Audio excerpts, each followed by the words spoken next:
You've cut every subscription, you've meal prepped every Sunday, you've tracked every dollar for months, and somehow you're still one surprise away from financial disaster. Your budget didn't fail because you lacked discipline. It failed because budgets can only do half the job.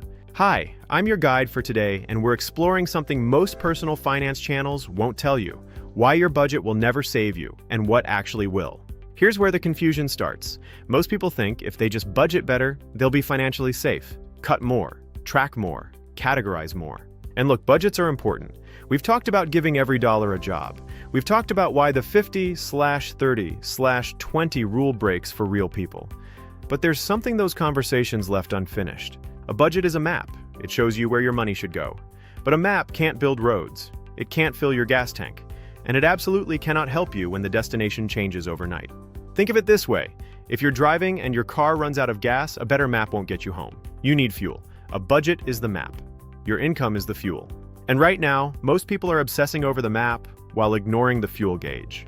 Here's what nobody tells you. The average person is one missed paycheck away from serious financial trouble.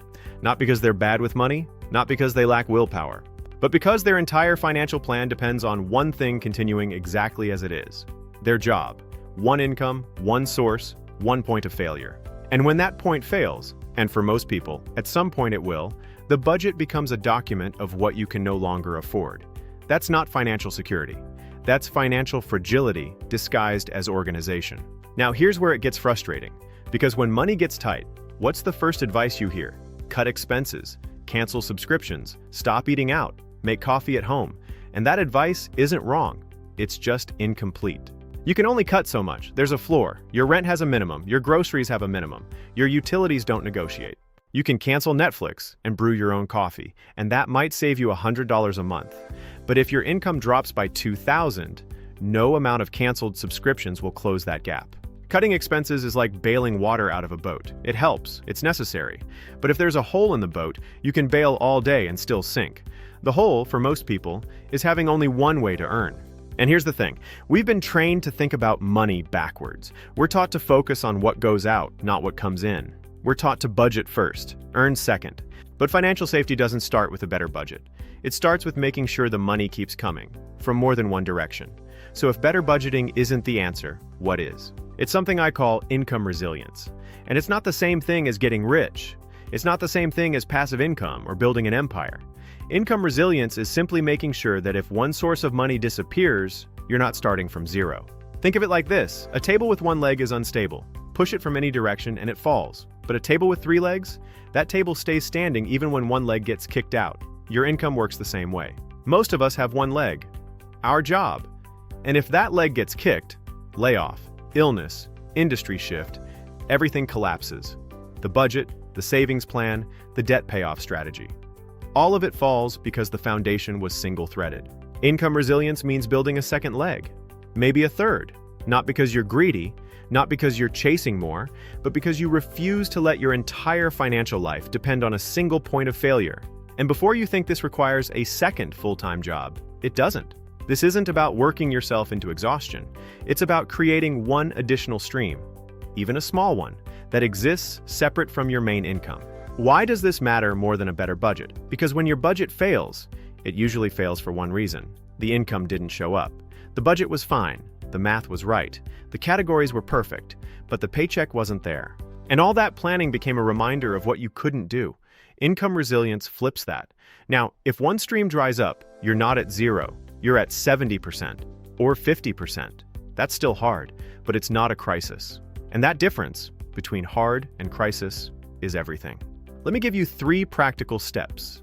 Not theory, not vague advice. 3 things you can start this week. Step 1. Identify the skill you already have that someone will pay for.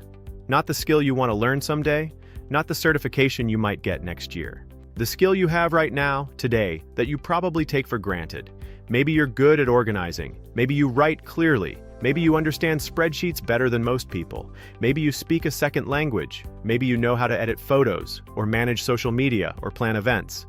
Here's the key: you don't need to be an expert. You just need to be one step ahead of someone who needs that skill. Most people overestimate how much they need to know before they can offer value. You'd be surprised what people will pay for. Step 2, test it in 30 days without quitting anything. This is where most people get stuck. They think building a second income stream means a dramatic career change. It doesn't. It means dedicating a few hours a week to something that earns separately from your job. Pick one platform: freelance marketplace, tutoring site, selling a simple service locally. Post what you can do. Set a small goal, not $1,000, 100. The goal isn't to replace your income in 30 days. The goal is to prove to yourself that you can earn money outside your job. That proof changes everything. Step 3. Establish your income floor. This is a concept most people have never heard of, and it's the most important one in this video. Your income floor is the minimum amount you need coming in from non-job sources to survive if your main income stops. Not thrive. Survive. Cover the absolute essentials: rent, food, utilities. For some people, that floor is $500 a month. For others, it's $1,000. The number doesn't matter as much as the existence of the number, because once you know your floor, you know exactly what you're building toward. And here's what changes when you have an income floor. You stop making decisions from fear. You can negotiate harder at work because you're not terrified of losing the job. You can take calculated risks. You can leave a toxic situation because your entire life isn't hanging on one paycheck. That's not just financial advice, that's freedom. So let's bring this together. Your budget is not the problem. Your discipline is not the problem. The problem is expecting a budget to do something it was never designed to do: protect you when income disappears. Budgets organize, income resilience protects. You need both. Start with the skill you already have. Test it for 30 days. Build your income floor. Not because you're chasing wealth, but because you're building the kind of financial life that can survive a surprise.